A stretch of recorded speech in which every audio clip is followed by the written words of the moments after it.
2018, he was the Regis College Faculty Lecturer of the Year, and he is the recipient of both the Governor's Award for Excellence in the Arts in 1999 and the Mayor's Award for Excellence in the Arts in 1998.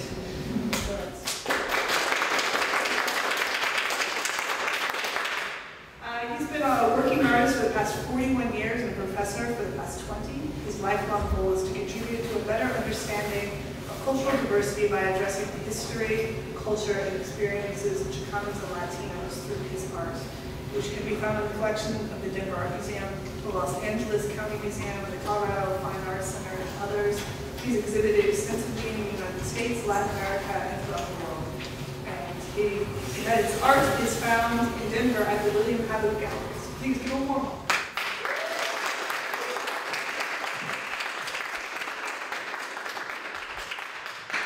Well, thank you. Thank you for coming on this rainy evening. We do need rain here in Colorado. We're so dry, but I find it very welcoming and refreshing.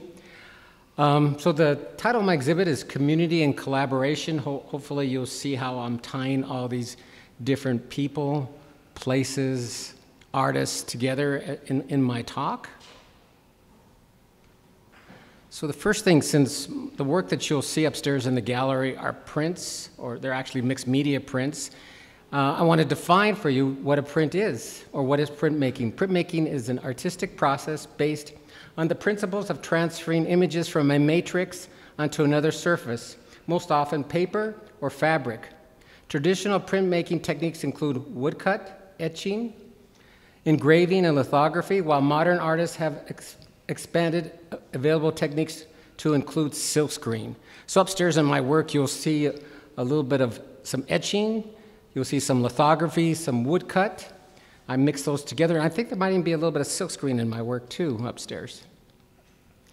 So here I want to share with you a short little video that I made over at Art Gym. If you guys haven't had a chance to ever go to Art Gym, it's a studio co-op space. So an artist pays a monthly fee to be a member, and he and she can go during their hours of operation and work in the printmaking area, the painting area, the jewelry area, the sculpture area, etc.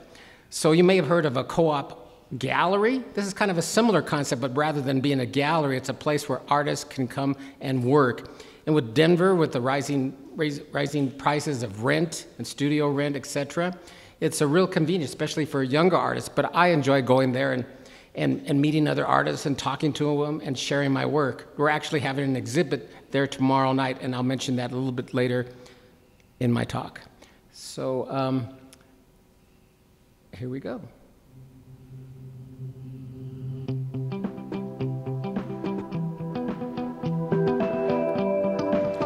So here I have the plate. It's an etching plate. It's a solar plate. And I'm mixing the inks to get it the right consistency. I've inked the whole plate, so what I'm doing is I'm forcing the ink into the grooves or the valleys of the plate. And the next thing I do is I wipe it. I wipe it with newsprint and then with the telephone book pages. So I'm cleaning the surface, leaving the ink in the valleys. And then I register the print. You can see the way it's drawn out with little rectangles. It helps center the plate in the middle of the page. I'm ripping the paper here, and then I have to soak it. I soak it so it gets softer, and then the fibers will absorb the ink. Then after I soak it, I blot it. This is blotting paper here. And then I place the paper on top to register it. Place the blankets on top of it, and then I'll run it through the press. And with the pressure of the press, it's transferring the image from the plate or the matrix onto the paper.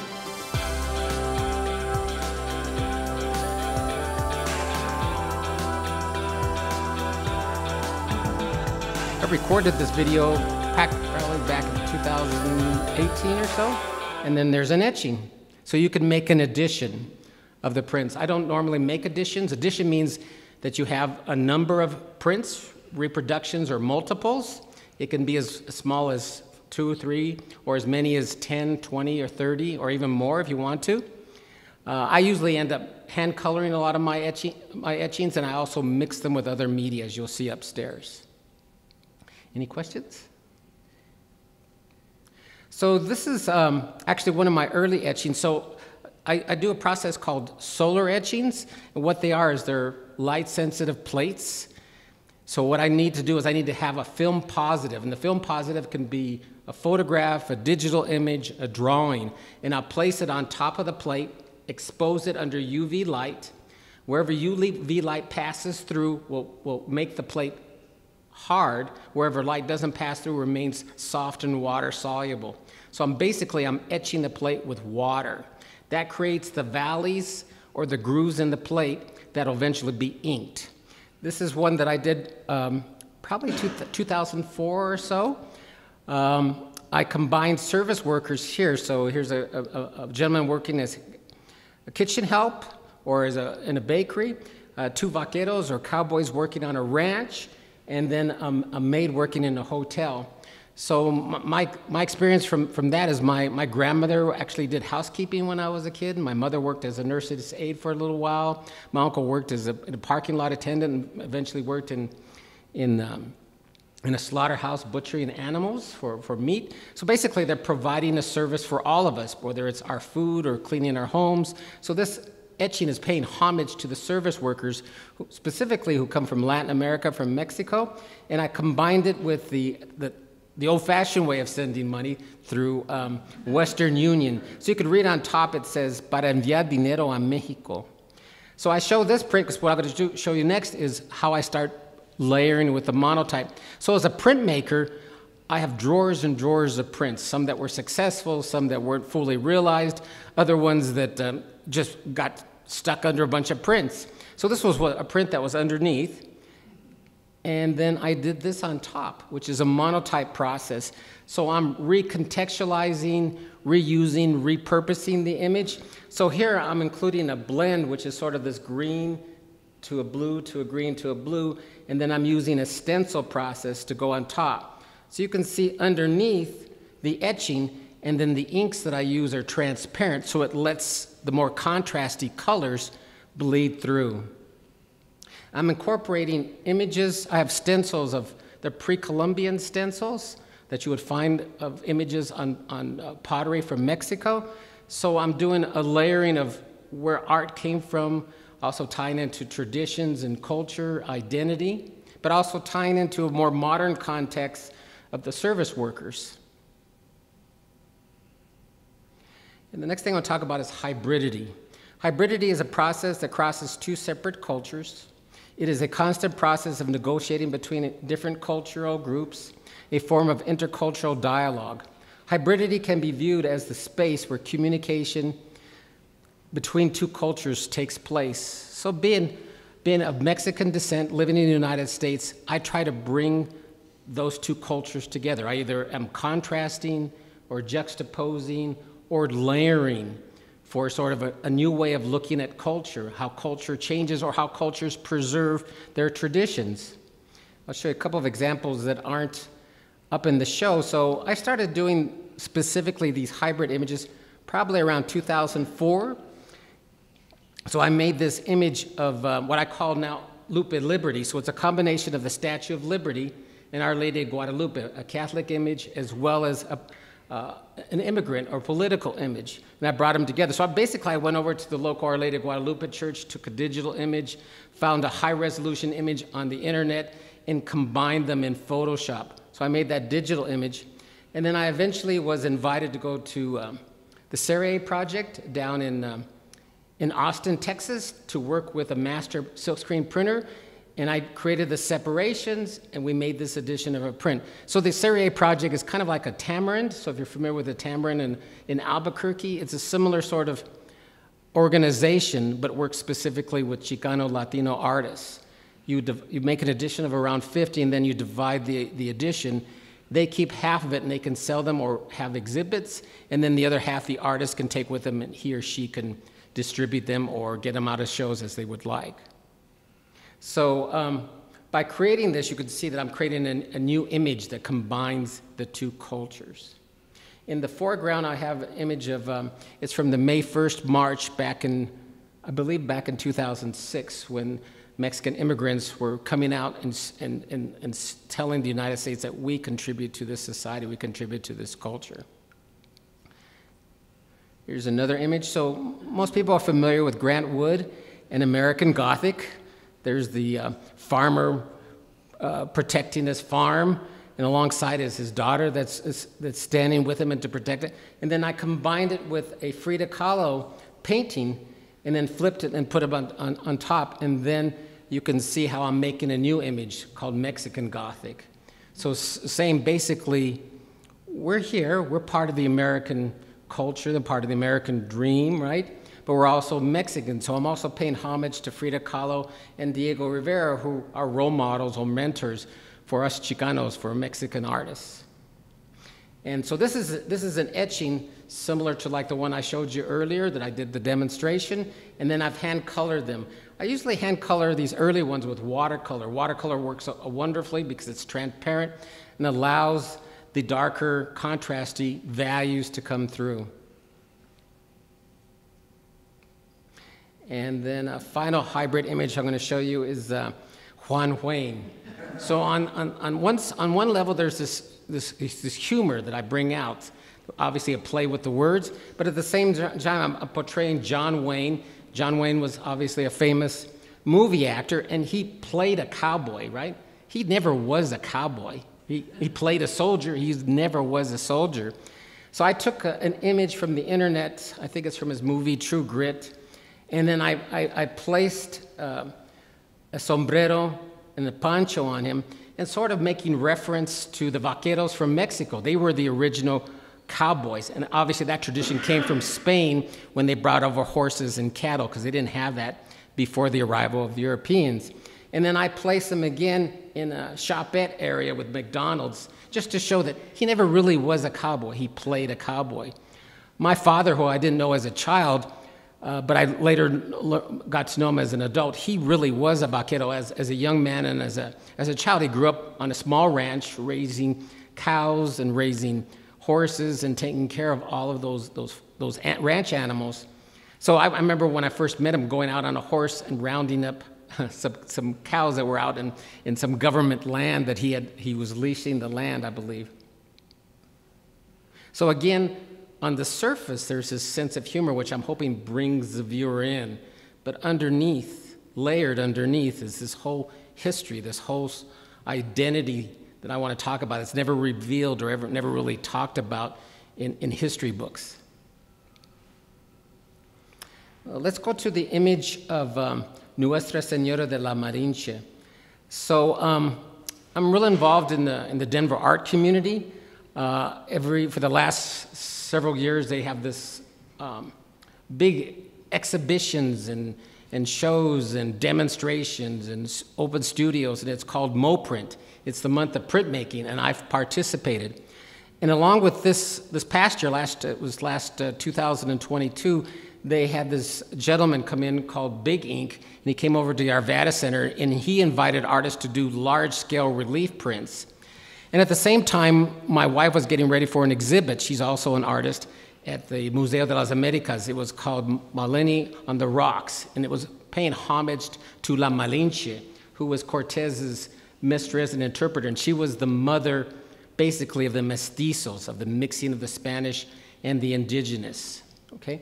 So nobody knows what Malinche looked like. We have no idea. There's no existing painting or drawing of her. Obviously, there was no photographs. So I made an image of her, and I combined the image of Our Lady Guadalupe, basically her aura, and the angel and the crescent moon.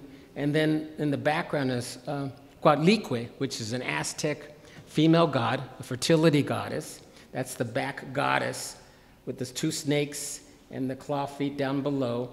And then I also combined a couple other things. I took the Sacred Heart of Our Lady of Sorrows.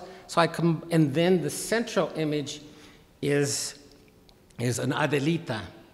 And this will show so the Adelita is the center image here. And I found a postcard several years ago when I was at the Zócalo in Mexico City. I was with my friend George Rivera, and this vendor was selling these old postcards of photographs of solderas, or Mexican revolutionaries. So the solderas actually accompanied their boyfriends, their husbands, their sons in the Mexican Revolution. And so they're affectionately called Adelitas. So we don't always know their names, But since there was photography, they documented them. So combining these three images, so here I've divided them for you on how I use the images. And then I also have taken some classes at Anderson Ranch. So every summer I become a student, and I work with one of the teachers there along with other students. And this year I took a printmaking class with a professor from a Texas university, and she taught us how to do laser cutting.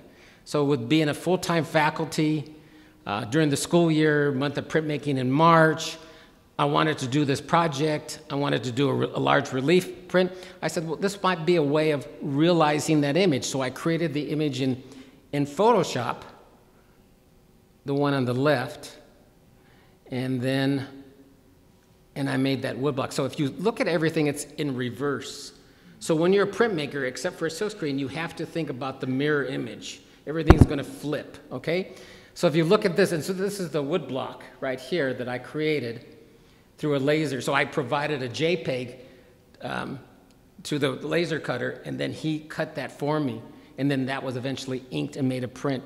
You want to pull up the Photoshop file? There we go. So Photoshop, I actually learned from my students. I started in 2003. So let me back up a little bit. I remember when I was 22 and I finished at CU Boulder. And then that fall, I realized I'm not going back to school. After being to school in college 4 years, high school, elementary, I've been in school 17 years. It was really, to me, it was a sad moment. I'm not going to be in school anymore. So coming back to Regis was like, wow, I get to be back in school again. But I learned from my students. I think I learned more from my students than maybe they learned from me, but hopefully not. Hopefully they learned something from me. But I learned Photoshop initially from my students. I would, in my design class, I get digital students, painters, drawers, photographers, so I can ask them questions. So I said, well, how do you do this? And how do you do that? And they would say, well, try the cloning tool, or try the erase tool, or try these different brushes. So why don't we turn on some of the layers, and you can see, and basically, printmaking's the very same process, this process of layering. So as you can see, as we add each layer, you can see how I start adding all this, and eventually end up with the JPEG that I gave to the laser cutter. Of course, I have to end up flipping it, right? So when they cut it, it's in the correct perspective. And then I also have to, what was negative, I have to make positive, and what was positive, make. In other words, whatever was laser cut is the white, and whatever was printed was the surface. So I can back up here a little bit. So if you look at this, to make the correct file for them, I have to make black, white, and white, black, and then flip it, okay? Well, I wanted to talk a little bit about this. So I decided to print on this paper. This is the, what we call papel amate, or Mexican bark paper. And Mexican bark paper has been made for hundreds and hundreds of years. It's created by an indigenous group from the state of Puebla, and they're called the Otami people, okay? And they make this bark paper. There was a wonderful exhibit at the Museo de las Americas. It was during the pandemic, and a photographer printed some images on the papel amate.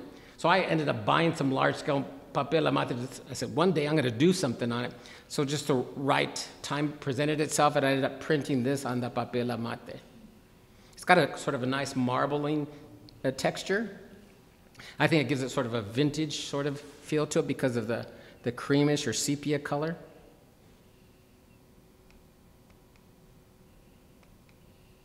And then this is big ink. So again, as part of the MoPrint at the Arvada Center, Lynn brings this huge press. He calls it the Big Tuna. And he worked with Colin Parson at the Arvada Center. And this is actually, if you've been to the Arvada Center, this is in the entry area. And this is Lynn inking it up. So it becomes very much a collaborative endeavor. There's 16 of us local artists with large-scale wood blocks. In fact, mine's one of the smaller ones. And we work together in order to print our images. So here's Lynn rolling it up, and Greg Santos, who's a local lithographer who works at Art Gym, they're inking this piece up. And here they are working. So you can see it's the surface of the matrix or the woodblock that gets inked, and then the indentions don't get inked. It's actually the opposite of etching. Etching, you're actually inking the grooves or the valleys, where this is etching the surface. This is probably the oldest form of printmaking. Of course, they didn't have laser printers, obviously. And then here is the woodblock as it's inked before it passes through the press. And then he has a variety of people helping him because this is large-scale paper that we're working with. And there were 16 of us artists working together that day.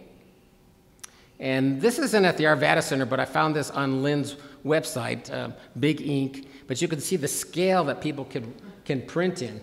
I thought about working bigger, but my flat files are only so big, and I go like, where do you put them once you print them, right? As you can see, when you go up and see the show, you'll see it's a pretty large woodcut. But he goes all over the country. I believe he's originally from Connecticut, but he goes all over the country in this van, and he takes apart this huge printing press. And here we're running it through the press. You can see some larger ones on the wall that are already hung. And here we are running it through the press. So you can see there's several people making sure the paper stays flat, making sure the image is registered, and then somebody running the press, and then me taking the photos. And they're pulling the print here. So obviously they want to lift it so when you lift it, it doesn't fall back on the ink, so you get a double impression.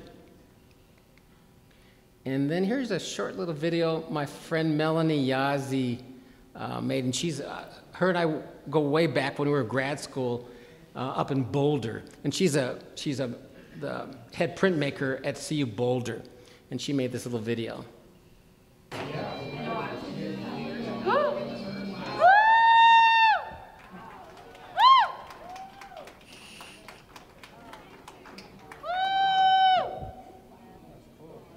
Tony Ortega!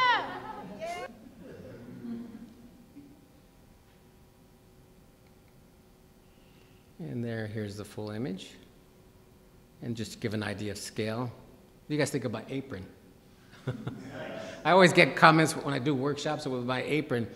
My grandmother, who was a seamstress, she helped raise me, and she's the one I credit for basically being a creative person, for being interested in the arts. She was a seamstress. And I remember as a child hanging out literally underneath the sewing machine and bothering her every now and then for a needle and thread and some material. I don't know how my grandmother ever got anything done.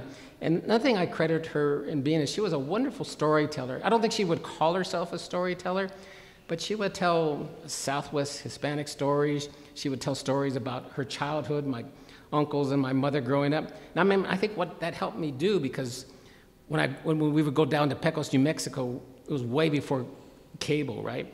And you wouldn't, even if you had a good antenna, you just didn't get reception. So I was always with my grandmother, and she was always sharing these stories with me. So it helped me visualize images in my head. So I give her a lot of credit for who I am today, raising me and being a creative person. So that apron is, she made it for me when I was in art school. She made it out of some old denim that she had. Of course, obviously, being a painter too, you can see where I'm wiping the paint in the ink, right? It's almost bulletproof, it's so thick, right? And then continuing about being part of a community. One thing, I teach the senior thesis class there at Regis University. I enjoy teaching it. And one thing I try to ingrain in them is, right here when you're in art school, there's a community of people who are making art, talking about art, mentoring you in art. But once you graduate, that's over. You have to go out, if you're going to continue being art, you have to develop and find your own community.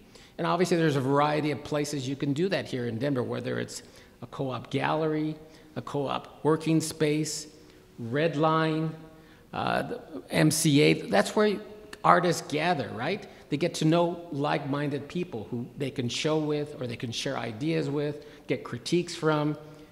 Because basically artists work in isolation in their studio making their work. But finding that community, finding like-minded people is important in the development of artists. So that's part of my lecture. So Melanie Yazzie, who shot that little video, she's invited me a couple times to CU Boulder to visit her class and talk about printmaking. So last year, in May, she invited me to her class, and I share my work, share my ideas. You can see them here listening, seeing my work, and they're also making their own projects. And it's a nice day of sharing, verbally, demonstrating, etc. So on that same day after I gave the lecture, she saw that large format print that I was making, and she says, I'm inviting this guy named Gino, who is a grad student from Tennessee, to come and work with her students. But also, she invited me to work with him because he's an expert at printing large-scale relief prints. So he printed this for me, and then I worked along with Alana, who just recently graduated. She's now at Art Gym now, and she's preparing a lithostone for me. So I'm going to do a litho. So on that day, I talked to students. I worked with Gino making a print, and then I designed a litho, or drew out a litho. And I'm over there working on making a drawing or pre-planning for the litho. And then this is one of the first pulls. This is not on the papel mate, this is on white paper. And then there's Melanie and Gino as they pull one of the other pieces. So I pulled 3 of them on papel mate. The other 2 don't have borders on the sides. The one that's upstairs does have a border. It's called a border print. And this is Melanie. She's a wonderful human being. She's Dene. She grew up partly on the Navajo reservation as a youngster, and her and I went to grad school together, and we've been friends for many years.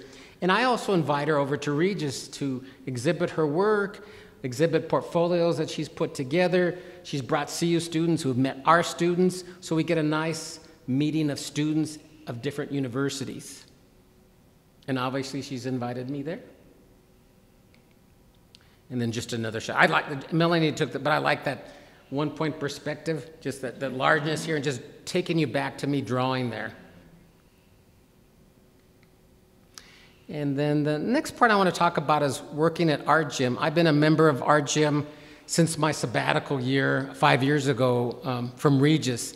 And it's here I'm working obviously during COVID, so a couple years ago, and I'm preparing the inks. These are all not litho inks, they're soy-based inks.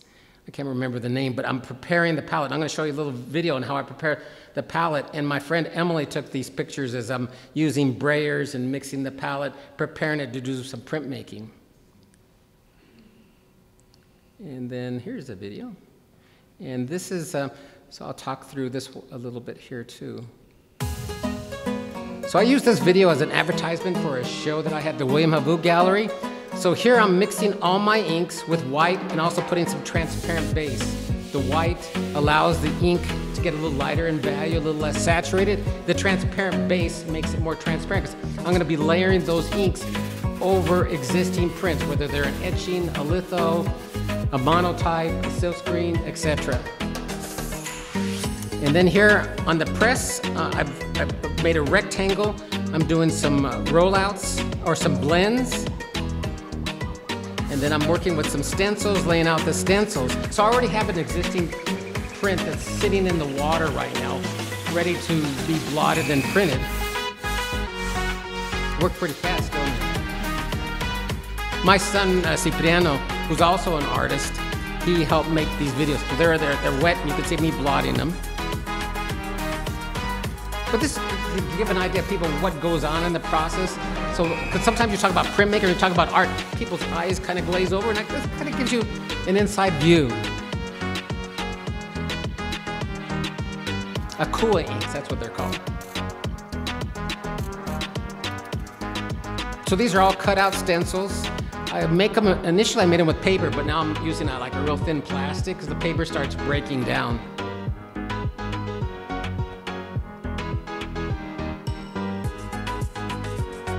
How many of these did you make in this session?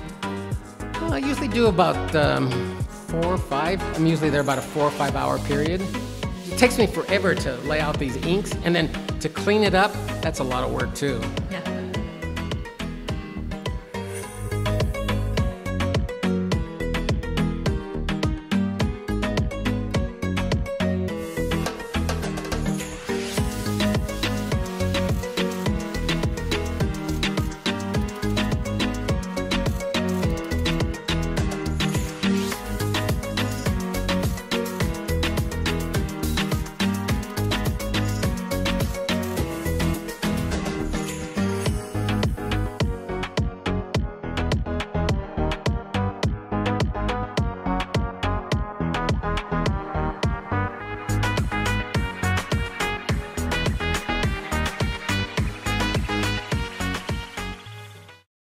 then here, so this is the lithostone I was working on that day at CU. That happens to be the print at the very end. So again, there's this what I call cross-pollination. So obviously working with Melanie and her students, and then I bring those prints here into the studio at Art Gym, and then I show them at other venues. So, you know, I like collaborations. I like using their expertise and helping me make my work. Again, part of it is just their expertise. Part of it is my limited amount of time because I teach full time. And then I get to learn new techniques, and hopefully they get to learn something from me. This is one of the students over here on the left, and then my friend Melanie Ozzie. She currently has a show at the Botanic Gardens. I think it's up through the end of the month, so if you get a chance, you should go visit. I haven't done it, but I talked to her the other day on the phone, and Sylvia and I are going to make a little pilgrimage to see her work. So I have a couple of the prints over upstairs, and back in 2012 and 2013, I went down to the San Luis Valley, and I worked at the Ventura Open Press with my friend Randy Pijon, and I worked and made these lithos on aluminum plate. So you can make them on stones is what they traditionally do, but now they've developed aluminum plate with a texture which you can work with a greasy pencil or oily sort of inks, and I made these drawings. So I made a couple different drawings and then made small additions. I tried hand coloring them. They never really worked out right. They laid in my drawers for a few years, and then when I discovered this process, I said, I'm gonna try it. So this process, I learned from, or I observed, I don't know if you're familiar with the work of Jean Quick-to-See Smith. We invited her to Regis University as part of our Inspired Thinker series. And she was there in 2019. She and Neil, her son, had an exhibit. They did a workshop with our students, and then they did a keynote address. She now currently has an exhibit at the Whitney. It just opened a few weeks ago. So I learned the technique. I didn't take the workshop, but I watched her work with my students, and I liked what she was using, the Akua inks. She was using stencils. It's like, oh, that's a great idea. So I started thinking and sort of brainstorming. I had an epiphany. I should try that with those prints that are in my drawers that are just sitting there. I need to reuse them. I need to get them out again. So I had this litho and another one I'll show you in a minute. And then this is what it becomes. Quite a transformation. So I hand colored or painted the figures and the truck in the background. And then you can lightly see the stencils. Like right here is the jaguar. Over there's like a skull, like a Day of the Dead skull.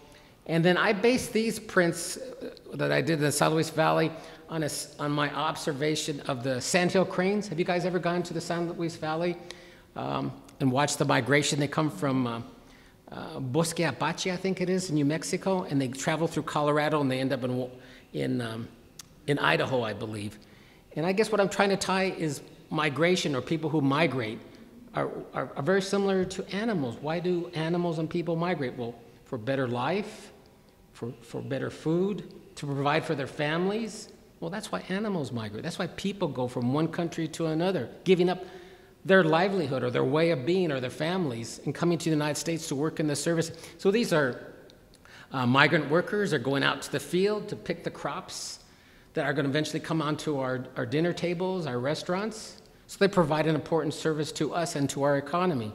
And then you can see it says Del Norte, and it's a play on words. Obviously, it ties into Del Norte, Colorado, which is in the San Luis Valley, but we're from Del Norte, right? That's where they're working. And then you see the sandhill cranes on the top there. And then here's another litho I did down in the San Luis Valley. And actually in the little town of San Luis, my friend Randy Pijon, he opened up a shop in that community, and he taught workshops for kids. He invited artists from around the state to work. And there's another one. You can see the sandhill cranes. And then I have this barking dog, which sort of represents we don't want them, or we want them not to be, but they come anyway to work to find a better way of life. And then here's the image. Quite the transformation, huh? Here you can see a Day of the Dead skull, another Day of the Dead skull, a pre-Columbian image of a frog, a jaguar, another jaguar. So sometimes I run it through the press a couple different times to do the monotype, and I get this layering effect, and you get this mixing of colors. It's almost like a watercolor technique or transparency technique. And then you see the bleeding of the drawing of the litho come through. What do you guys think? Pretty good. Amazing. This is one of the works that's upstairs in the galleries, yes. And then I want to talk a little bit about Redline. I met Louise several years ago through Art Knots and through George Rivera. I had been there to see exhibits. One of my students actually was one of the first artists in residence, Gretchen Schaefer, and she's also in the exhibit. And so I was fortunate enough to get to know Louise a little bit. And then during my sabbatical year, I think I showed up one day and I said, Louise, I'm going to be on sabbatical next year. Is there any way I can be part of this? She says, well, this is the way we do it. Usually artists apply. And she explained the whole process to me. I said, okay, that's cool. Well, maybe some other time. And then my sabbatical finished. And then she asked me, she says, I think initially she asked me, would you like to be our juror to select artists? And I go, sure. And I think I was one of 3 or 4 jurors, and we went through a roster of artists, and we picked. And then she says, how would you like to be a resource artist? And I go, what's that? And she says, well, they're more mature, older artists who come in and mentor or model for the younger artists. So I was invited. So I was lucky enough to be a resource artist along with Chuck Parsons and Carly Warren during the 2018 to 2020 years. And I was there for 2 years, had a studio. And I think one of the biggest thing I got out of Redline was meeting a whole new community that I didn't even know about, younger artists, younger people that were interested in the arts, school kids, families, people who would come and visit, college kids from other universities. They would wander into your studio. Sometimes they didn't say anything. Sometimes they ask you questions. Sometimes they invite you to other shows. Every once in a while, somebody would buy something. So this is, if you've never been to Redline, I encourage you to go. And this is my studio. I miss my studio. But I know everybody has to, you're there for 2 years, which is a long time for an artist to have an artist in residence, okay? And I developed some work there. I continued to make hand coloring. We could mount it, so it's kind of a temporary gallery studio space. I was about to ask about that, yeah. What's that? The chickens. Can you say something? Oh, yeah, I'll talk about that piece, but that's, I'm going to talk about it a little bit later, but that's a Christ child in a cage. It's a piñata. I'll talk about it in a minute. I'll get to that. I'm not quite there, but yeah, it does look like that because it's got the straw on the bottom, so it's like a manger, right? And then here's another point of view in my studio. How many of you have ever been to Redline? Oh, a good amount. And part of what we do at Redline is we teach classes. We'll teach classes. Sometimes they're classes with youth. Sometimes they're classes with adults. Sometimes they're classes with the homeless. So that's part of what we do when we're there, is part of giving back to Redline, because we get essentially free studio space and exhibits and opportunities to meet all kinds of people. I remember meeting a gentleman from, I think it was Kansas University. He came to visit. I think he went to see Sammy Lee's exhibit, I think it was. And he came and saw my work. And he works for the museum there at the university. And he ended up buying a couple prints for me. Now I'm now part of the collection. So making connections, collaborating, making connections. This is another way. So I show my students in the senior thesis, this is the way you do it. I model for it. You'll have your own way of doing it, but this is the way I do it. If you look at Robin, who also teaches for us, or Willie, who teaches, look at the way they get their work out. Look at their communities that they're involved with. And then part of being Redline, we have this annual exhibit that features the artists who are currently in residence there, and or a few alumni artists. So you can see my piece back there, and again, I'm going to get to it in a minute. And there's a little close-up. So one thing Redline encourages you to sort of think outside of the box a little bit. So Louise invites a curator for these exhibits, and each artist works with the curator, comes up with a theme or an idea. Can you imagine trying to curate a show of 16, actually more than 16, because 16 different artists on one theme who's working with different materials and different ideas? And I ended up creating this piece. So again, this is another hybrid image. So I'm combining Our Lady of Guadalupe with Edvard Munch's The Scream, and then I put a piñata of the Christ child in a cage. Do you know where I'm going with this now? Obviously, it also reflects as a manger, and then I did an American flag, but I used a Mexican sarape and put the stars on the top. My son, actually, he's a seamstress too. After I came up with the idea, and he helped me with that. So obviously, this is making reference to Trump when with the separation of families at the border. So, and then I'm combining it with a Catholic Christian story, the whole idea of the Virgin Mary, the Christ child, and then what would happen since she was, she was human, she was a female, a mother. How would a mother react to all of a sudden your child being taken away, right? And if you have read or heard the Christian story, they were migrants also, right? So all of that, I'm sort of recontextualizing it right there. And then Redline pushing us to think outside of the box and being part of this exhibit. So there weren't chickens.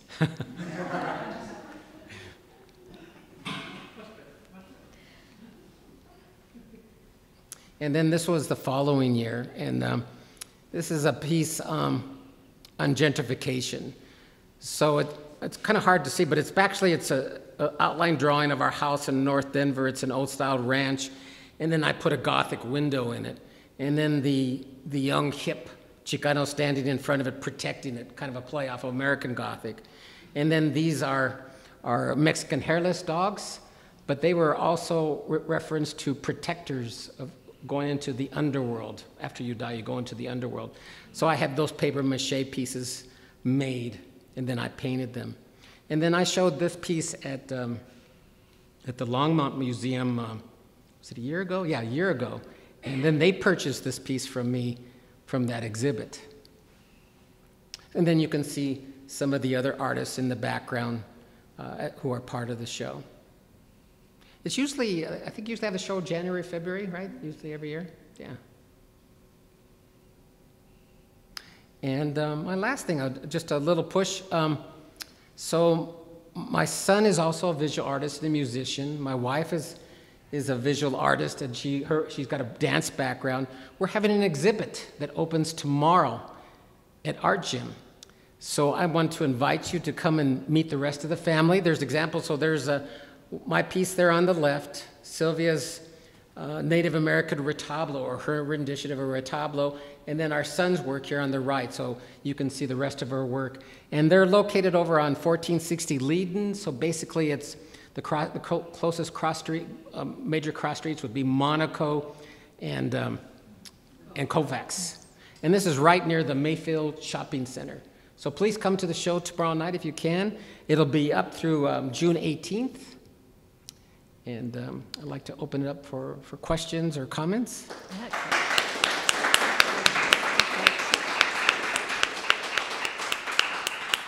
Well, Tony, thank you so much for this opportunity to see your work in depth. I think it was incredible to see your process. Also, it should be acknowledged, your artistic practice is so much more expansive even than what you showed us, between creating paintings, creating murals, so many other videos, points of engagement. And so I was wondering if you could share a bit about how you came to this body of work, how it fits within your larger practice, which is also so deeply community-based. Well, it came about different ways. I think the biggest turning point was when I became a professor at Regis University. So at that point, I didn't have to depend on the market to support myself and my family. I was able to have a full-time job that has big time periods during the year where I can just dedicate myself to working in the studio. Also, I learn from my students. And then, like I mentioned earlier, I've taken workshops at Anderson Ranch. I've taken an iPhone photo class, an iPhone video, a couple different printmaking classes. So I'm learning. I learn from my students. So because I had a full-time job that I could pay the bills, right? And then I had these opportunities to be back in school and learn. So it was a nice mix for me at that time in my life to be able to kind of have a little change in the trajectory of the work I could do. So I didn't really point it out, but in some of those studio photos that are Redline, there were some photographs there that I've taken. I've been able to use the Epson printer there at Regis. So I think I've always enjoyed working in a variety of media, but I think Regis became the encouragement or the impetus to even pursue that even more. In regards to the murals that you made reference to, I do community murals with schools, elementary, middle, high school, and sometimes in community centers. And that was sort of circumstance back when I was a young artist and trying to figure out how am I going to make a living at this. The director of CHOC, the Chicano Humanities and Arts Council, he asked me, "You do murals, don't you?" And I go, "No, I don't do murals." So he just assumed since I'm of Mexican descent and I'm a painter, you must know how to do a mural. But I said, I'll just take that on and I'll see if I can do that. And so he invited a group of middle school kids. I think there was probably about 20 some, and basically gave me this blank canvas and I drew out a cartoon. And I tried to have 27 people painting this one mural. And it was craziness. You just can't do it. But eventually I realized and figured out a way to include a lot of different people in the process. So I came up with a process of rotating people, about 4 to 6 people at a time, doing a layering process, so doing darker colors underneath, hard edge, and then a dry brush technique on top, and then an embellishment or pointillism on top. So I developed this technique to incorporate people that don't necessarily have painting skills. I'm going to be doing a mural like that at Regis University. I've never done one at Regis, but I'll be doing that in the fall. So it'll be on Fridays.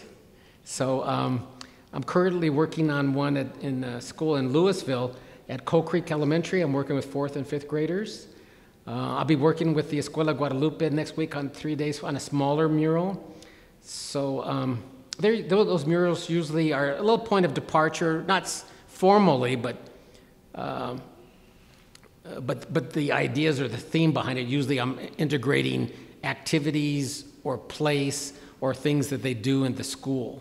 So it changes. If you visit my website, tonyortega.net, and then you go from the homepage, you can go to an area called murals, and you'll see examples of murals I've done, mostly in the Denver metro area, but I've done some down in Dallas, Indianapolis. I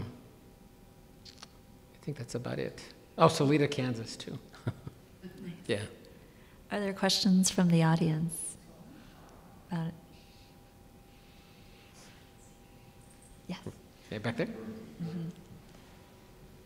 Where was it? Thank you. So I remember you were talking about, I'm a professor at Regis, so I've been a fan for a long time, I gotta tell you, and not just because he's a great artist, but because he's a marvelous colleague. That guy's a great professor. So you are.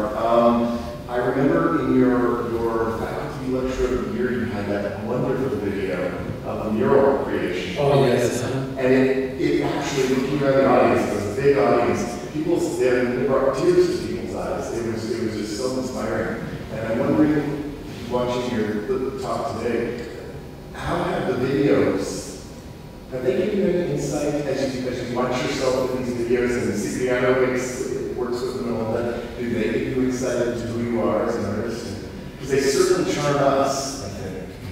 Yeah, I think it allows me to get outside of myself and see myself and the students and how I'm working and interacting with them.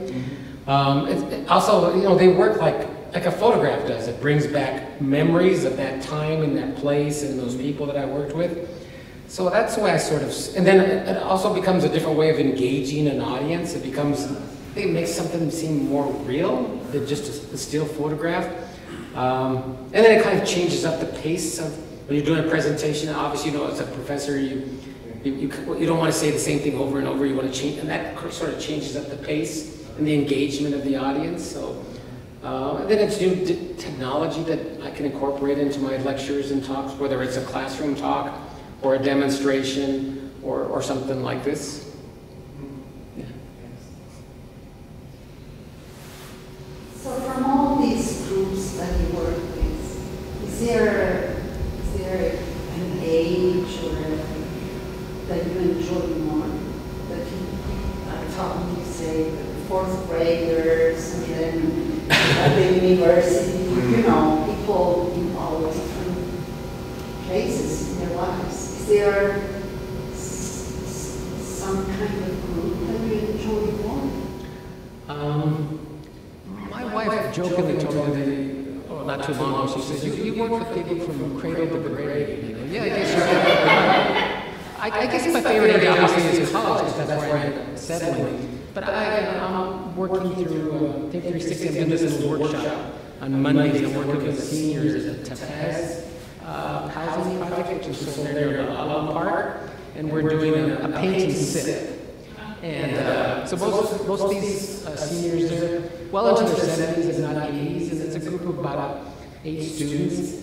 And they're the most wonderful students. They are so engaged. In fact, the woman who administrates them, she says, I've never seen them so engaged. They're just, it's almost like meditative. And of course, there's one lady there, she's always asking, did you go to Rocky Mountain School of Art? Did you go to Steel? And she started, because she went to school there too when she was a younger person. She's pretty artistic too. And, but they're a wonderful audience. So I don't know if there's obviously I've said them at university, but I like a group of colleges. Just as long as they want to make art, or talk about art, or look at art. I mean, that's what's engaging about being a teacher. Yeah.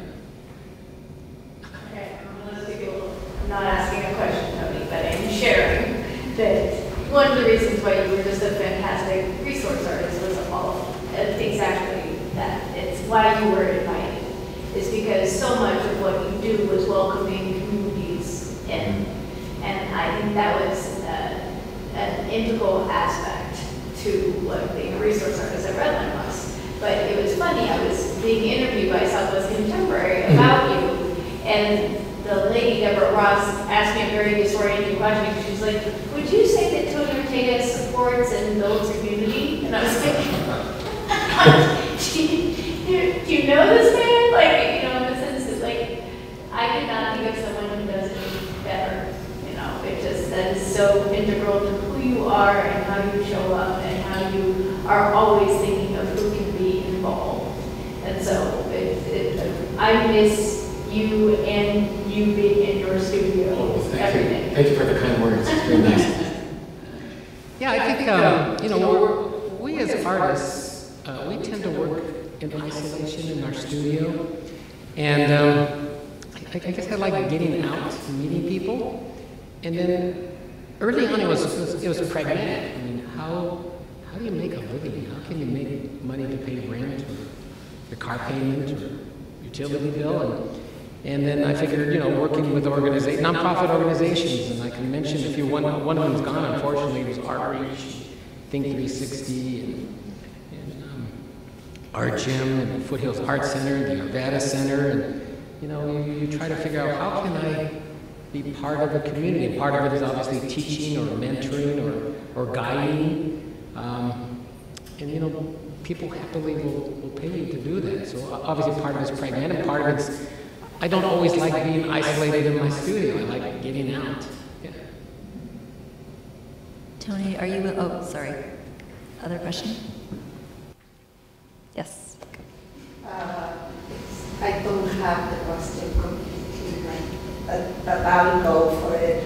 I mean, you are talking about your teaching, you have a practice of years and years and years, and then you also talk how you go and you take classes and you're learning. I mean, a third of what you talk about were things related to learning and learning with others. And I have found that at some point, well, always, not at some point, but being in a class where you're a student and a beginner is uncomfortable. And you have to be very special to, after teaching, just then going and taking class and being in that uncomfortable place. How do you negotiate that within you? Yeah, sometimes being a student is a little uncomfortable, especially when the teacher puts you on the spot or questions you or challenges you, engages you. But it reminds me that, I probably do something similar to my students. So it reminds me, I need to sometimes place myself as the student and figure out what they might be thinking or how they might be feeling and be sensitive to that. Plus, I just like learning. Remember, I just talked earlier about missing school and glad that I'm back in school again. I think that was part of something that came from my grandmother. Yeah, she was always interested in learning. She was always reading when I was a little kid, I remember. Yeah.